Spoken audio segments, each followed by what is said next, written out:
Well, we survived another week of VBS, and I mean that literally, because it was kind of brutal on Tuesday and Wednesday. 95 degrees, but, we're used to that in VBS, right? That's to be expected now, that it's going to be hot and muggy, and the kids are going to start getting cranky by the end of the morning, and, probably by Wednesday or Thursday, it gets a little bit rougher. That's just part of our Redeemer tradition of summer. And there's a lot of other traditions that happen during the summertime, especially amongst families.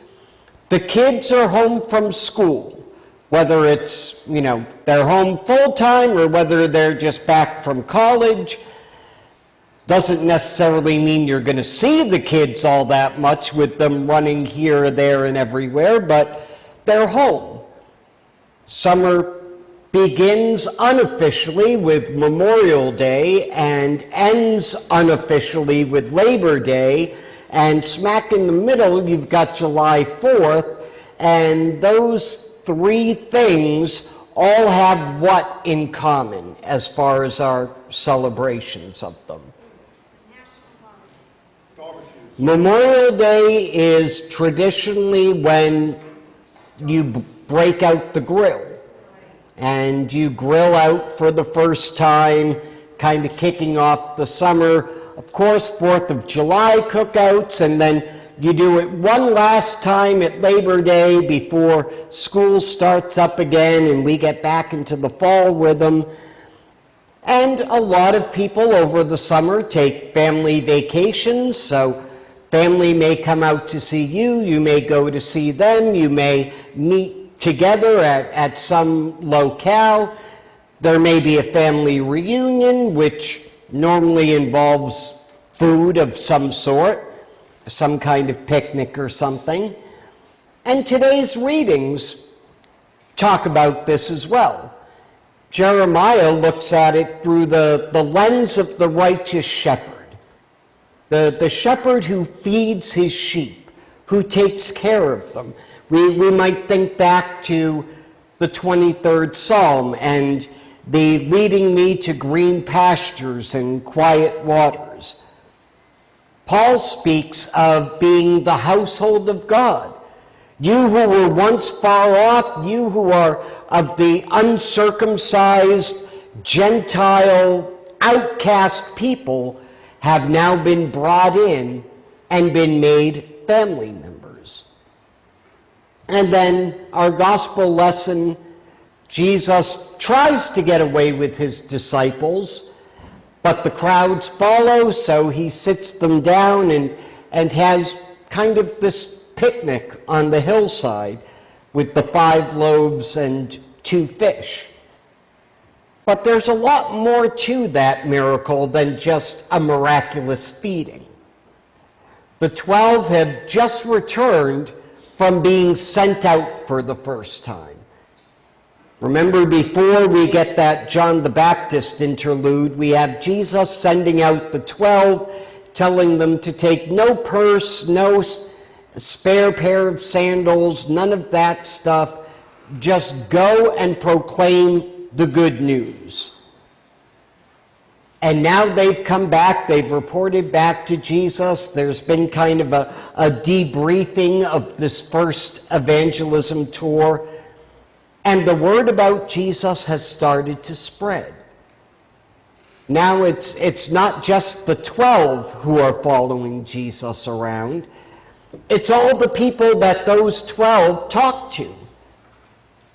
And suddenly there's a great crowd that starts to follow them, with so many questions and so many needs that the disciples are kept so busy they don't even have a chance to eat. And so Jesus says, let's go away to a solitary place. Let's go somewhere quiet so you can at least get a bite to eat and recharge a little bit. Come away by yourselves and rest a while.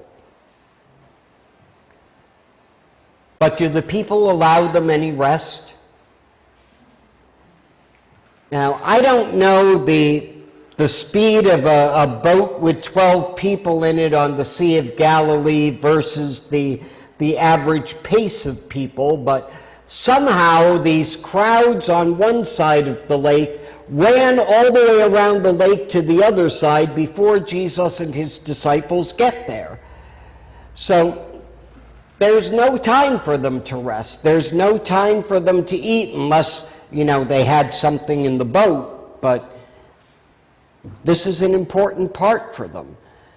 And when Jesus stepped ashore and saw the crowds, he was moved with compassion. The Greek is kind of weird because it says his kidneys were troubled. So he's not in renal failure, but that was the way to say, your guts were kind of shaken up a little bit. He was so full of compassion for these people because they were like sheep without a shepherd. And so Jesus, before he feeds them, before he even tells them to sit down, he begins to teach them many things. That's the most important part for them. Feeding their bellies, yeah, that's important, but that's only going to last for a little while. These words, these teachings of Jesus are something that will stay with them throughout life and even in the life of the world to come. And he's teaching them so long that it began to grow very late. And so the disciples come to Jesus and say, send these people away. It's getting late. We've got no food. We can't feed 5,000 people. Send them out into the towns so that they can get something for themselves. Now, is a shepherd going to send his sheep out to be scattered? Of course not. The shepherd wants to gather them in. So instead, Jesus turns to his disciples and says, you give them something to eat. Now, we've got a few less than 5,000 people here this morning, right? We're running about 30 or so. So we're at about 1% of what was gathered there. So what if I were to say to you, you're doing coffee hour today? How would you feel? Now, you've only got 30, not 5,000. What would your response be? I better check the kitchen, see if there's any VBS snacks left over, and put those out. So maybe it's a little bit easier for us given the time, but Jesus says, you give them something to eat. And the disciples' first thought is, well, we better go buy some bread. But it's going to be 8 months worth of a man's wages to get enough bread for everybody just to have a bite. How are we going to do this? We don't have the resources to minister to these people. Or so they thought. But Jesus simply says, well, what do you have? Go and see. So before there's any miracle, before anything else, Jesus is sending them out to say, what have you got to work with? What have you got here that you can use? VBS leftovers, maybe? And the disciples were assuming, went throughout this crowd of 5,000, and they found 5 loaves, and we're not talking, big semolina type loaves. We're talking dinner rolls type loaves. And they find 5 of them, which means that only 1 in 1,000 people brought a snack with them. So You could easily blame the people for being unprepared too. And a couple of fish. You know, some salted, dried fish would be typical as well. And Jesus simply says, bring me what you've got. And he has the people sit down on the green grass. It's interesting to note that Mark specifies that the grass is still green. This was not a common occurrence in Israel. It dries up pretty quick out there. And yet, it is a green pasture that they are told to sit down in. Kind of hearkening back to Jeremiah's words about the righteous shepherd, or the 23rd Psalm. And they sit down in groups of hundreds and groups of 50s. How did Moses organize the Israelites when they came to Mount Sinai? Groups of hundreds, groups of 50s, each by their clan. And Jesus has them all sit down and multiplies the loaves and the fishes so that everyone can eat something. And it says they all ate and were satisfied. So this is more than just a mouthful for each of them. And we see that even as they're gathering up the leftovers. They've got 12 basketfuls of broken leftover pieces of the bread and fish. One basket for each disciple. I don't know if they were going to sling these baskets on their back and use these leftovers for lunch tomorrow. Mark never tells us what happens to these 12 basketfuls of food. But certainly more is left over than what they started with. So not only did God provide, he provided above and beyond what was needed. So what does this miraculous feeding have to do with us?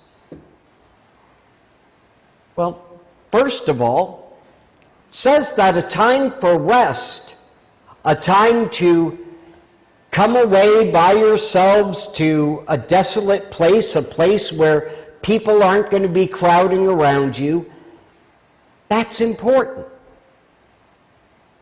Come away, you 12, and be with me for a little bit, Jesus says. Jesus cares about how our bodies are doing. He cares about the stress in our lives. He cares about the relationships in our lives. And so he says, I know there's a lot of work. I know there's a lot of things that could and should be done. But you need to come away by yourselves and rest for a little while. And of course, there is no rest for the weary as we see the crowd gather on the other side of the lake. But Jesus has compassion on them. Compassion like sheep without a shepherd. And these lost sheep of Israel, these straying sheep, these sheep that don't have a purpose or a connection, are the very ones that Jesus goes to most often, isn't it? How often does Jesus say, go to the Pharisees and the elders of Israel? Did he ever say that? How often does he tell us to go to the lost sheep of Israel? Those are the ones that they are to be ministering to. And by extension, the ones we are to minister to. And Paul, more than any other apostle, picks up on this theme, looking at who God chose, the weak things of the world, the insignificant things, the things that are not, to supersede the things that are. Today, Paul talks about being part of the uncircumcision, those who were not allowed into the synagogue, those who could not get beyond the outer court of the Gentiles at the temple, those who had no connection with the covenants and the promises and the mercies of God. And he uses the uncircumcised today, but also words like separated, cast off, strangers, foreigners, aliens, to describe those to whom he is sent with this message of salvation. Those sheep without a shepherd. Now, one of these days, if we can work out the copyright, I'm hoping to do a choir anthem from Disney. There's a song in The Hunchback of Notre Dame called God Help the Outcasts. It is, I think, one of the most beautiful of Disney songs, a prayer by Desdemona saying, God help those who no one else pays any attention to. And isn't that really what we're about?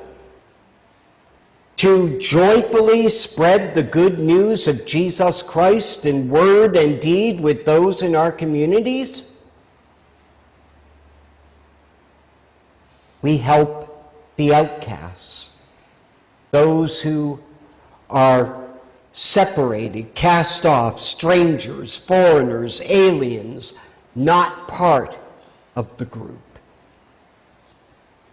That is what it means to have compassion on those who are like sheep without a shepherd. And they're all around us. But more so than just giving them a bite to eat or dealing with their physical needs, whatever they may be, we're to do what Jesus did and start with his word. He feeds their souls before he stuffs their bellies. Now, as great as potlucks and coffee hours and going to the diner after worship and all that might be, it's feasting on word and sacrament that is going to provide the most fulfillment. That is what is going to truly satisfy. Now, if only there was some way that we could combine those two things and feed their bellies while also joyfully sharing the good news of Jesus Christ with someone. Is there any way we can do that?